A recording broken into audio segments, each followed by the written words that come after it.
मंडळींनो, तुम्ही मुंबईत राहताय आणि तुम्हाला जेजुरीच्या खंडोबाचं दर्शन घ्यायचंय तर मग हे ठिकाण तुमच्यासाठीच आहे. हे आहे घाटकोपर पश्चिम भटवाडी येथील श्री खंडोबा मंदिर. घाटकोपर स्टेशनवरून भटवाडीला येऊन छोटीशी टेकडी चढून वसलेलं आहे हे सुंदर खंडोबा मंदिर. मनाला अगदी शांतता देणार.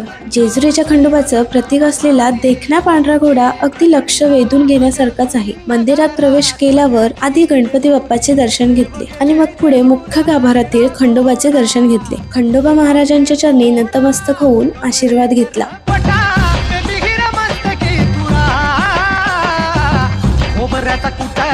मन तर प्रसन्नच झाले. त्यानंतर तेथील तीर्थप्रसाद खाल्ला. नंतर बाजूला असलेल्या माता महाकाली देवीचेही दर्शन घेतले. इथे तुम्हाला महादेव आणि साईबाबांचे खूप सुंदर रूप सुद्धा पाहायला मिळेल. इतकंच नाही तर इथल्या शांत वातावरणात दत्तगुरू, कानिफनाथ आणि पुढे विठ्ठल रखुमाईचे देखील खूप छान मंदिर आहे. मुंबईच्या धावपळीत शांती शोधत असाल